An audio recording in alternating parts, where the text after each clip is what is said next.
Hola Wanda, bienvenida de nuevo a INTEC. Wanda es una profesora puertorriqueña que ha estado participando en el curso del enfoque histórico-cultural dentro del marco del diplomado y de la especialidad en acompañamiento pedagógico.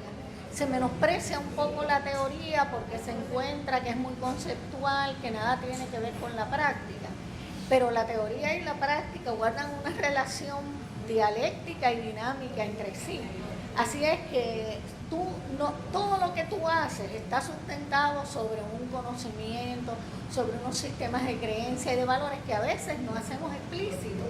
Así es que hay que explicitarlo y saber que esa práctica está relacionada con un saber teórico que es el que le da sentido. Así que si tú tienes claro el marco conceptual, tú sabes qué tipos de prácticas se corresponden con él, qué tipos de prácticas son adecuadas o apropiadas para ese marco. En este caso, la mirada histórico-cultural, ¿qué nos dice? Nos dice o nos invita a pensar el acompañamiento pedagógico como una actividad, es una práctica educativa, pero el significar esa práctica educativa desde un enfoque histórico-cultural quiere decir varias cosas.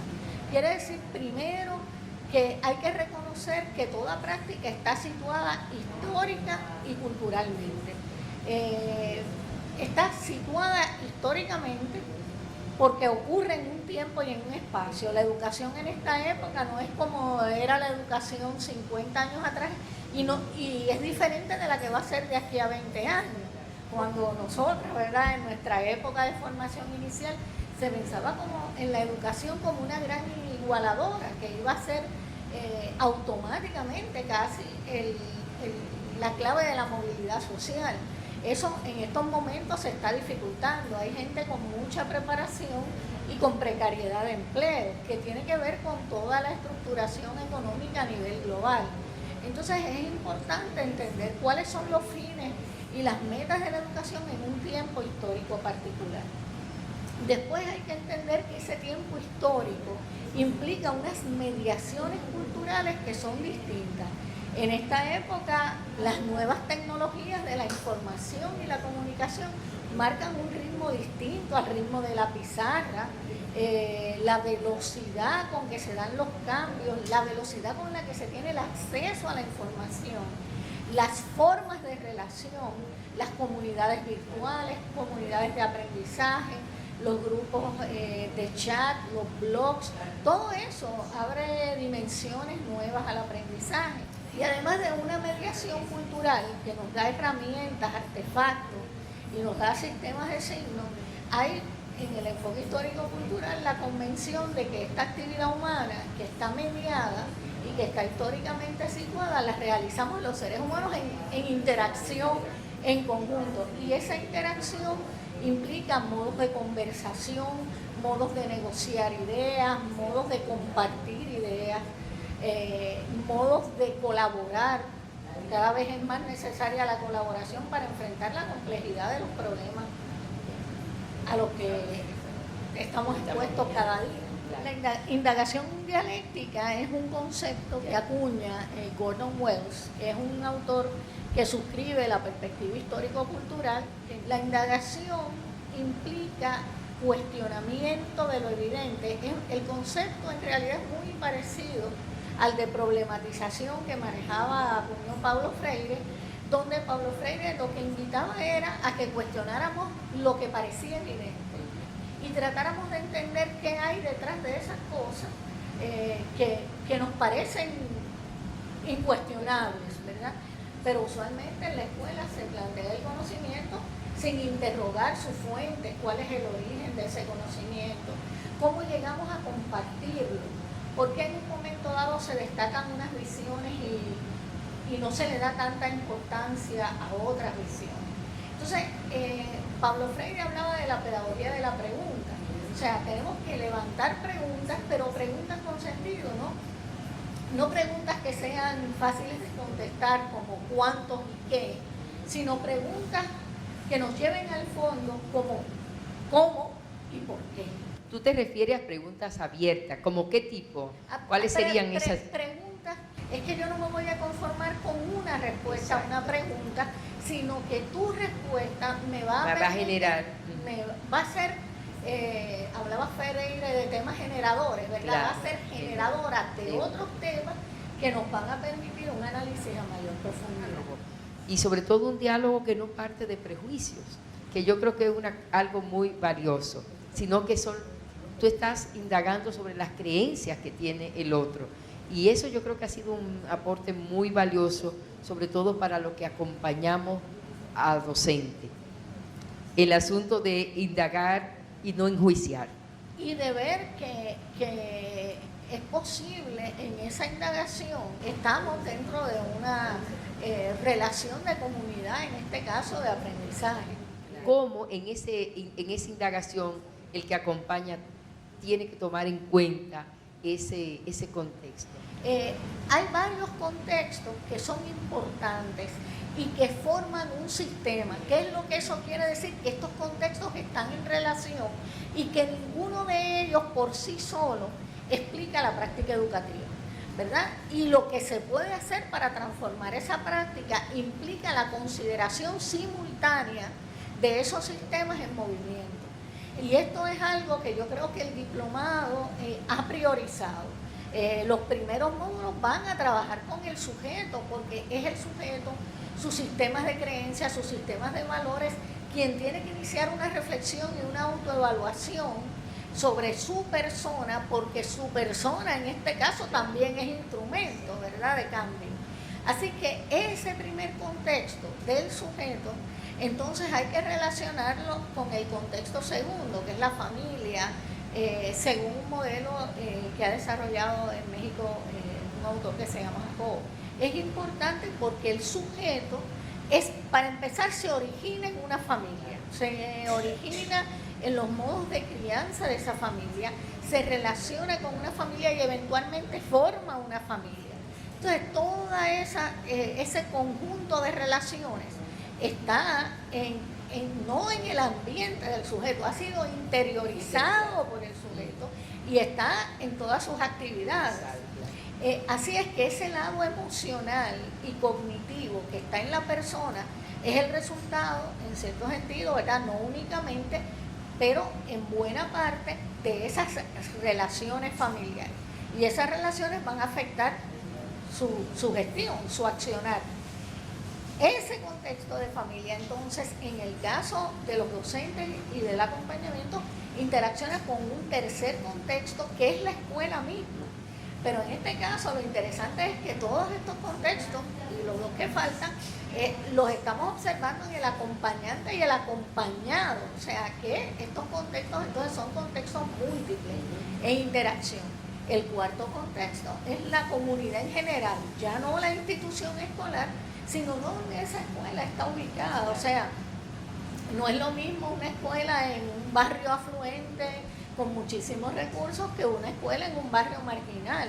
Hay unas diferencias que son importantes en términos de lo que el propio ambiente te da. Las profesiones siguen reglas. En cierto sentido hay una identidad colectiva que se gesta ahí y que diferencia a un docente de cualquier otro profesional. Entonces, todos estos contextos están en movimiento, que es lo otro que es importante entender. Entonces, ¿qué relación hay entre lo afectivo y lo cognitivo dentro de todo esto? La educación en general, ¿verdad?, tradicionalmente ha estado muy influida por la psicología, eso lo sabemos. Ha sido gran consumidora de psicología, de teoría psicológica. Pero la teoría psicológica tradicional es una teoría bastante asentada en lo intrapsicológico, en el nivel más individual y más personal. Y a partir de los años 60, la psicología y la educación se hicieron crecientemente, pudiéramos decir, cognitivistas. Fue en los procesos de pensamiento, atención, memoria, razonamiento, autocontrol, autodeterminación, aún los procesos cognitivos más complejos se originan en situaciones de desarrollo sociales, son situaciones sociales de desarrollo y se caracterizan porque son una vivencia del sujeto. O sea, nuestra memoria no es una cámara fotográfica, ¿verdad?, que reproduce fiel y exactamente imágenes. Nuestra memoria está atravesada por nuestros afectos que dirigen hacia dónde miramos, qué guardamos para nosotros. Y ese recuerdo es lo que yo he construido, entendernos porque compartimos significado. La educación tradicionalmente no ha mirado, no ha reconocido y no ha valorado adecuadamente esa dimensión afectiva que en última instancia te afecta la atención, te afecta la memoria, te afecta las formas de razonamiento. Entonces, eso yo creo que en los últimos, yo te diría, 4 o 5 años, por distintas vertientes, está empezando a ser corregido como un reconocido. Y digo corregido porque es interesante, ¿verdad?, cuando uno mira la historia, que aún al comienzo de la revolución cognitiva hubo autores que decían que esto se quedaba fuera. El maestro es un ser humano. Y como tú dices, desde el rol profesional muchas veces se han creado unos estereotipos con relación al docente. Las generalizaciones siempre son problemáticas, ¿verdad? Hablar de lo que estás planteando en absoluto, ¿verdad? Hay que condicionar porque hay que ver dónde se ventilan, cómo se ventilan las emociones, ¿verdad? Principalmente si son emociones fuertes como el coraje, como el miedo, como la indignación, por decir, si tú te consideras haber sido, ¿verdad?, irrespetada o alguna otra cosa negativa. Lo que ocurre es que la institución escolar, al haber negado esa parte afectiva, no ha creado los espacios donde se puedan compartir esos miedos, esas frustraciones de una manera constructiva, que pueda ser en un diálogo, que pueda ser en un proceso de exploración de las mismas, ¿verdad? Por todo lo contrario, lo que ha ocurrido es lo que tú estás diciendo, se pide a la gente que los reprima. Y honestamente, o sea, hay muchos estudios sobre salud ocupacional y hay mucha dificultad en salud ocupacional entre Aquí acaban de hacer un estudio, ¿sí?, ahora, y dice la depresión es una de las enfermedades, claro, más comunes en el docente. Y es una enfermedad común porque es una enfermedad donde usualmente lo que hay, pues, en cierto sentido es un asumir, es un tragar, y principalmente en el acompañamiento como la herramienta que queremos que sea. También hay que tener cautela, ¿verdad? Hay que buscar un balance en que esos desahogos, digamos, si están fundamentados en la realidad del sujeto, no se conviertan en excusa o pretendan ser excusa para dejar de hacer algún trabajo. En ese caso, lo que hay es que tener claro es que si tú como acompañante ves que esta persona está por razones válidas, muy afectada, entonces uno debe entender éticamente, esto es una responsabilidad ética, dónde están los límites de su accionar. ¿Cuáles son los retos que tiene el acompañar a un docente desde este enfoque? Bueno, yo creo que hay varios retos. El primero es el de la formación. Yo creo que hay que entender, y me parece que eso quedó bien claro de la actividad de hoy, que la gente ha sido formada en unos modelos tradicionales que tienden a reproducir autoritarios. Estos modelos son horizontales, buscan el diálogo, buscan la colaboración, y por lo tanto entonces hay que formarse en una manera distinta de mirar. Esto implica reconocer que hay diferentes modelos. La gente ha sido formada en modelos autoritarios, en modelos tradicionales, en una educación bancaria que da y busca que se repita. Aquí lo que se trata de promover es el diálogo, es el pensamiento crítico, reflexivo, la acción fundamentada en ese pensamiento, el poder tomar conciencia de lo que implica el compromiso de la afectividad en el acto cognitivo. Así que lo primero sería entender que tenemos que formarnos, incluso tendríamos que plantearnos que tenemos que desaprender modelos que hemos aprendido y construir un nuevo aprendizaje.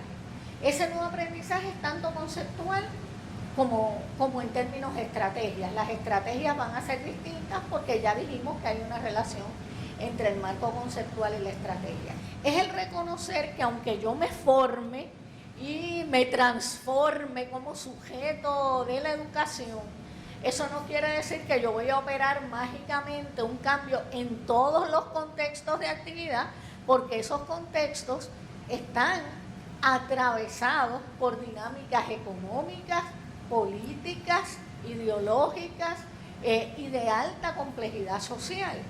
Entonces, pienso que a veces hay un elemento de frustración, de desgano, de desesperanza, porque pensamos que lo que hemos invertido en nuestra formación no nos da el pago inmediato que quisiéramos y nos frustramos. Yo creo que esto en parte se aliviaría con esos equipos o grupos donde se pueda conversar sobre los procesos.